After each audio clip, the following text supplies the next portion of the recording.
চট্টগ্রামের polo ground মাঠে আছেন সহকর্মী শফিকুল আলম, সরাসরি যাচ্ছি তার কাছে। শফিক, কাকডাকা ভোর থেকে কিন্তু নেতাকর্মীরা বিভিন্ন জায়গা থেকে এসে জড়ো হচ্ছেন। এখানে অনেকে কিন্তু সারা রাত এই মাঠে ছিল। যেহেতু এটি তারেক রহমানের প্রথম জনসমাবেশ, নির্বাচনী সমাবেশ, সেই নির্বাচনী সমাবেশকে ঘিরে নানা আয়োজন ছিল।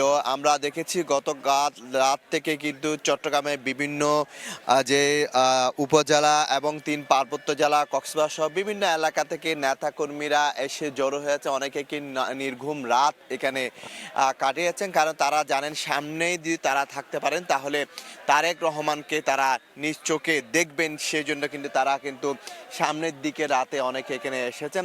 তো এই যে তারেক রহমান ঠিক বেলা 11টায় মঞ্চে উঠবেন এবং বক্তব্য রাখতেন, সেই যে জনসভায় কেন্দ্র করে কিন্তু পর্যাপ্ত নিরাপত্তা ব্যবস্থা জোরদার করা হয়েছে। আমরা যে সম্মুখ সারিতে সামনের দিকে আছি এবং ঠিক পেছনের কিছু অংশে দিয়ে যে পেছন দিয়ে তারেক রহমান সে মঞ্চে উঠবেন। তো আপনাকে জানিয়ে রাখি অর্থাৎ 2005 সালে সর্বপ্রথম তারেক রহমান এই চট্টগ্রামে এসেছিলেন এবং এই 21 বছর পর আবারও কিন্তু নতুন দলীয় প্রধান হয়ে চট্টগ্রামে আসলেন। এবং গতকাল যখন তিনি শাহ আমানত আন্তর্জাতিক বিমানবন্দরে এসেছেন, সেখানে উপচে পড়া মানুষের ভিড় ছিল, নেতাকর্মীদের ভিড় ছিল এবং তিনি রেডিসন ব্লুতে যেখানে ছিলেন সেখানে নেতাকর্মীদের ভিড় ছিল এবং তাকে দেখার জন্য মানুষ মুখিয়েছিল। এবং আজকে যেহেতু তিনি এখানে বক্তব্য রাখবেন, সেক্ষেত্রে কিন্তু চট্টগ্রামবাসী তাকে দেখার জন্য কিন্তু দূর দূরান্ত থেকে তারা মিছিল সহকারে নিয়ে ইতিমধ্যে মাঠে ঢুকতে শুরু করেছে। আরও হয়তো 2 থেকে 3 ঘন্টা পরে কিন্তু তিনি মঞ্চে আসবেন, কিন্তু নেতাকর্মী ইতিমধ্যে আসতে শুরু করেছে। তবে সবার একটাই দাবি, সেটি হচ্ছে বন্দরনগরী চট্টগ্রামে যে বাণিজ্যিক রাজধানীর ঘোষণা করা হয়েছিল কিন্তু বাস্তবিক রূপ পায়নি। সে বাণিজ্যিক রাজধানী নিয়ে কি ঘোষণা আসতে পারে সে বিষয়টি তারা সেটি আশা করছেন। এবং চট্টগ্রামের উন্নয়নে, বিশেষ করে বন্দরের উন্নয়নে, অর্থনৈতিক উন্নয়নে কি বার্তা দিচ্ছেন সেটির দিকে তাকিয়ে আছে বন্দরনগরী চট্টগ্রাম। আমরা সকাল থেকে দেখেছি চট্টগ্রাম বিভিন্ন পয়েন্টে পুলিশ, র্যাব, বিজিবি, সেনাবাহিনীর বিভিন্ন টহল আমরা দেখতে পেয়েছি। যেহেতু তারেক রহমান আসছে দলীয় প্রধান, তাকে নিরাপত্তাকে কেন্দ্র করে কয়েক স্তরের নিরাপত্তা ব্যবস্থা জোরদার করা হয়েছে। এই যে মাঠ আপনি দেখতে পাচ্ছেন, এই মাঠে কিন্তু 2012 সালে কিন্তু সর্বশেষ বেগম খালেদা জিয়া কিন্তু এই মাঠে বক্তব্য রেখেছিলেন এবং এরপর কিন্তু 2017 সালেও কিন্তু সার্কিট হাউসে এসেছিলেন। যে এটি ছিল বিএনপির সবচেয়ে গুরুত্বপূর্ণ একটি মাঠ, অর্থাৎ এই মাঠের সাথে বিএনপির স্মৃতি বিজড়িত।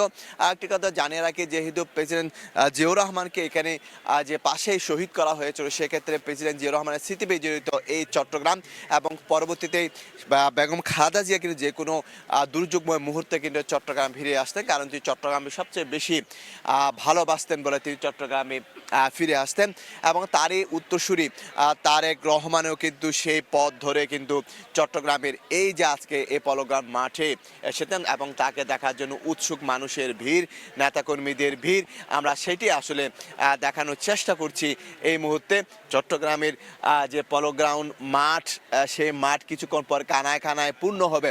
যেটি বলার বিষয় সেটা হচ্ছে, আমরা দেখেছি এখানে সকালে আসার পর দেখেছি এখানে বিভিন্ন জায়গায় বিভিন্ন বাস, বিভিন্ন জায়গায় আমরা বিছানা দেখেছি যেখানে রাত যাপন করেছেন নেতাকর্মীরা এবং তারা বলছেন প্রয়োজনে এরকম কয়েকটি রাত তারা এখানে যাপন করবেন, কিন্তু তারা সামনে থেকেই তাদের নেতাকে তারা দেখতে চায় এবং সেই জন্য কিন্তু তারা নির্ঘুম রাত কাটিয়েছেন।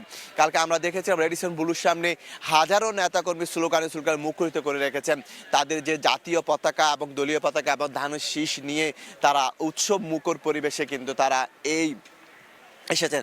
এখন সবচেয়ে বেশি গুরুত্বপূর্ণ বিষয় সেটি হচ্ছে আই হ্যাভ এ প্ল্যান, যে বক্তব্যটি তিনি রেখেছেন তারই অংশ হিসাবে চট্টগ্রামের জন্য আসলে কি রাখছে, চট্টগ্রামের জন্য তারেক রহমানের কি পরিকল্পনা, তিনি চট্টগ্রামের ভবিষ্যতের জন্য কি বার্তা দিবেন, কি নির্দেশনা দিবেন চট্টগ্রামের যে নেতাকর্মীদের জন্য, সেটি কিন্তু আসলে দেখার বিষয়।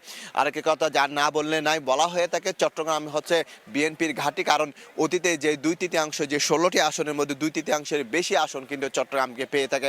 শুধু চট্টগ্রাম নয়, চট্টগ্রাম বিভাগে যে আসনগুলো রয়েছে বিশেষ করে 3 পার্বত্য জেলা এবং কক্সবাজার, যে লক্ষ্মীপুর, ফেনী, কুমিল্লা, এইগুলোতেও কিন্তু বিভাগের আসনগুলোতেও কিন্তু গুরুত্বপূর্ণ যে আসন পেয়ে থাকে চট্টগ্রামের ঘাঁটি বলা হয়। তো আমরা চট্টগ্রামের এই মানুষ, লাখো মানুষের জমায়েত হবে এখানে। এখানে যারা আয়োজন করেছে তাদের পক্ষ থেকে বলা হচ্ছে এখানে প্রায় 15 থেকে 16 লাখের বেশি মানুষ জমায়েত হবে চট্টগ্রামের এই পলো গ্রাউন্ড মাঠে। এবং সেইখান থেকেই কিন্তু কিছুক্ষণ পর আমরা দেখব যে মানুষ বিভিন্ন দলে স্লোগানে বিভক্ত হয়ে কিন্তু দলে এই সমাবেশস্থলে ঢুকবেন।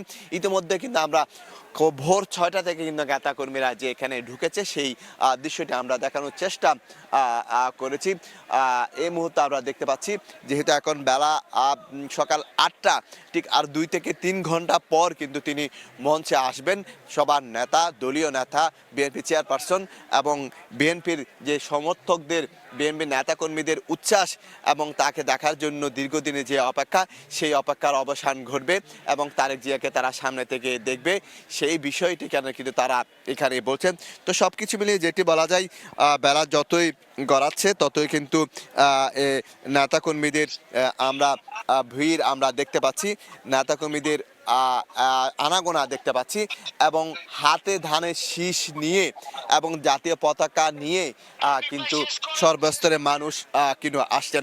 তো সব কিছু মিলিয়ে যেটি বলা যায়, আর 2 থেকে 3 ঘন্টা পর অর্থাৎ বেলা 11টার দিকে সবার নেতা, দলীয় নেতা এবং বিএনপি চেয়ারপারসন তারেক রহমান মঞ্চে উঠবেন এবং পুরো দেশবাসীর জন্য তিনি বার্তা দিবেন, চট্টগ্রামের জন্য বার্তা দিবেন।